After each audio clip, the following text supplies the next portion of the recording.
இந்த விருச்சக ராசி அப்படின்னு சொல்லும்போது, உன் உள்ளத்தை ஒரு சில நேரங்களில் நீ தெளிவாக வைத்துக் கொள்ள வேண்டும்.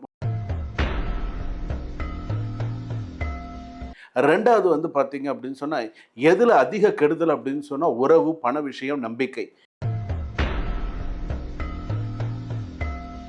உன் எதிரி யாரும் இல்லை. உனக்கு நீயே அந்த நேரத்துல எதிரி ஆயிடுவ. எந்த விருச்சக ராசியா இருந்தாலும் சரி, நீ கேட்டை நட்சத்திரம் விருச்சக ராசியா இருந்தாலும் சரி, அனுஷ நட்சத்திரம் விருச்சக ராசியா இருந்தாலும் சரி, விசாக நட்சத்திரம் 4ஆம் பாதம், நீ இந்த 3 நட்சத்திரத்துல பிறந்த விருச்சக ராசியாக இருந்தால் நீ பெண் சாபம் உள்ள ஜாதகம்.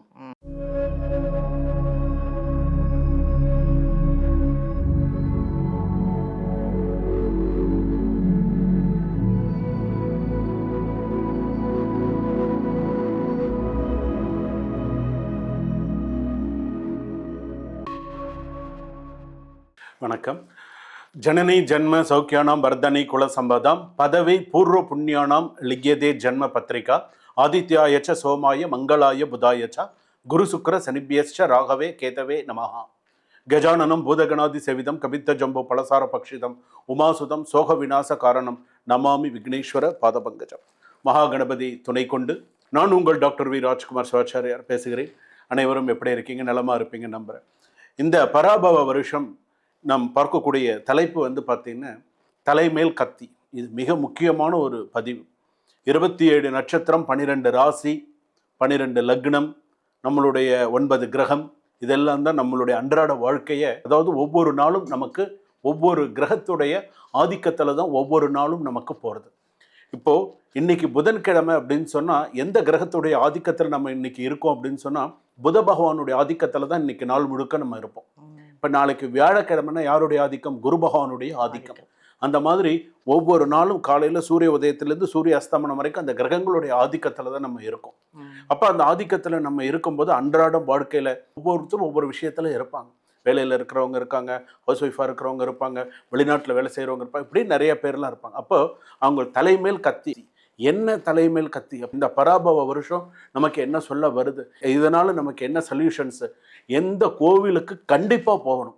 கடைசி வரைக்கும் நீங்கள் வீடியோ ஸ்கிப் பண்ணாமல் பார்த்தீங்கன்னா எங்கே எந்த இடத்துல எந்த கோவில்கள் நான் சொல்லியிருக்கேன், அந்த கோவிலுக்கு கண்டிப்பாக இந்த பராபவ வருஷம் நீங்கள் போய் ஆகணும். இல்லை அப்படின்னு சொன்னால் அதில் ஏதாவது நமக்கு ஒரு சிறு பிரச்சனைகள் நம்ம சந்திக்கக்கூடிய சூழ்நிலைகள் வரும். ஏற்கனவே நமக்கு ஏகப்பட்ட பிரச்சனையில் இருக்கும். ஒரு சில நேரங்களில் நமக்கு அந்த சந்தோஷங்கிறது நமக்கு இல்லாமல் இருக்குது. அப்போ நமக்கு என்ன பண்ணணும்? இறைவனை தேடி நம்மளால் நமக்கு நேரம் கிடைக்கும் பொழுது நம்ம நட்சத்திர கோவில், நம்மளுடைய இந்த பராபவ வருஷத்தில் இந்த தலைக்கு மேல் கத்தி இருக்கிறது அப்படின்னா அது என்ன விஷயம், அது என்னங்கிறத முழுமையாக பார்த்து அந்த கோவிலுக்கு அவங்க போயிட்டு வந்தாங்க அப்படின்னு சொன்னால் மிக மிக மிக சிறப்பான ஒன்று. வாங்க வீடியோக்குள்ளே போல. கடைசி வரைக்கும் வீடியோ ஸ்கிப் பண்ணாமல் பாருங்கள். அப்போ தான் எந்த இடத்துல என்ன சொல்லியிருக்கேன், எந்த கோவில் சொல்லியிருக்கேன், அந்த கோவிலில் போய் என்ன பண்ணணுங்கிறதையும் நான் சொல்லியிருப்பேன். வாங்க வீடியோவில் போய் பார்க்கலாம். இந்த விருச்சக ராசி அப்படின்னு சொல்லும்போது உன் உள்ளத்தை ஒரு சில நேரங்களில் நீ தெளிவாக வைத்து கொள்ள வேண்டும். உன்னுடைய உள்ளத்தை நீ தெளிவாக வைத்துக்கொள்.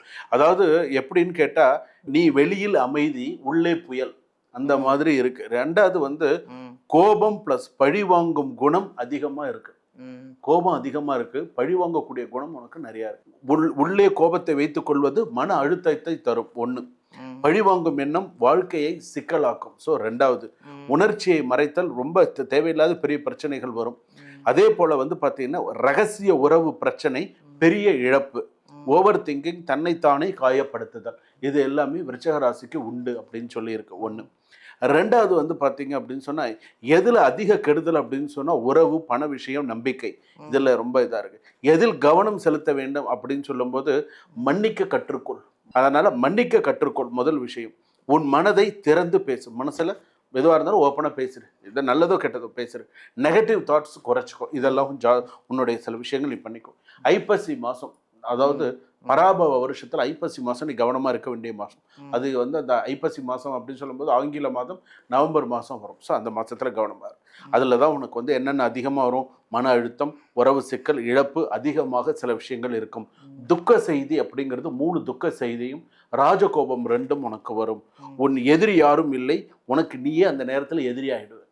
உனக்கு வெளியிலேருந்து எதிரி வரணுங்கிறதே இல்லை, உனக்கு நீயே தான் இது சொல்கிறாங்க இல்லையா, அந்த மாதிரியான சில விஷயங்கள் வரும். ஸோ நான் உனக்கு கத்தி வைத்திருக்கிறேன், உன்னை காயப்படுத்தல்ல, உன்னுடைய சில கெட்ட விஷயங்களை வெட்டி தள்ள. உனக்கு தலைக்கு மேலே ஒரு கண்டம் இருக்கு, ஆனால் நீ அதை கொஞ்சம் கரெக்டாக இருந்துக்கும்.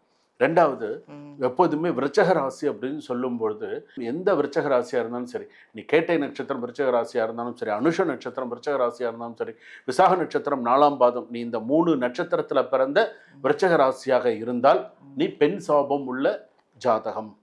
இதே ஒரு பெண்ணாக இருந்தால் ஆண் சாபம் உள்ள ஜாதகம். இந்த விருச்சக ராசியில் மேக்சிமம் 60% வந்து பார்த்தீங்கன்னு சொன்னால் 2வது திருமணம் உண்டு. முதல் விஷயம் வந்து நீ செல்ல வேண்டிய ஆலயம், முதல் விஷயம் நீ போக வேண்டியது இந்த விசாக நட்சத்திரம் 4ஆம் பாதம், நான் விருச்சக ராசியில் இருக்குன்னு சொன்னால் சிக்கல் போயிட்டு வாங்க. சிக்கல் நீ போயிட்டு வந்த அப்படின்னு சொன்னால் உன் வாழ்க்கையில் பெரிய அளவில் நிறைய மாற்றங்கள் வரும், அமோகமாக இருப்பேன். இது முதல் விஷயம். ரெண்டாவது, அனுஷ நட்சத்திரம் விருச்சக ராசி, கெழுவத்தூர் அப்படின்னு ஒரு ஊர் இருக்கு. அதாவது இந்த கெழுவத்தூர் அப்படிங்கிறது வந்து பார்த்தீங்கன்னா உண்மையான பேர் வந்து பார்த்தீங்கன்னா கழுகு கத்தியூர் அப்படின்னு பேர். 2000 வருஷம் உள்ள ஸ்தலம், ரொம்ப பழமையான ஸ்தலம். கழுகு கத்தியூர் அப்படின்னு பேரு மருவிதான். இது மன்னார்குடி கிட்ட இருக்கு இந்த கோவில். ஸோ அந்த அனுஷ நட்சத்திரம் விருச்சக ராசியில பிறந்தவர்கள் இந்த கெழுவத்தூர் அப்படிங்கிற ஊருக்கு கண்டிப்பா போயிட்டு வரணும். அங்க போய் இந்த சிவாலயத்துக்கு பாலாபிஷேகம் பண்ணி அங்க இருக்கிற பூஜைகள்லாம் நீங்க பண்ணிட்டு வந்தீங்கன்னு சொன்னா, அங்கேயே ஸ்நானம் பண்ணிட்டு குளத்துல குளிச்சு ஸ்நானம் பண்ணிட்டு பண்ணினீங்கன்னா இன்னும் சிறப்பு. அதை பண்ணிட்டு வரணும். ஒண்ணு. அடுத்ததாக கேட்டை நட்சத்திரம் விருச்சக ராசி, ரொம்ப சிறப்பான ஒரு கோவில் என்ன அப்படின்னு கேட்டா துக்காச்சி. நீ வாழ்க்கையில் அமோகமாக இருக்கணுமா, நீ துக்காச்சி போயிட்டு வா.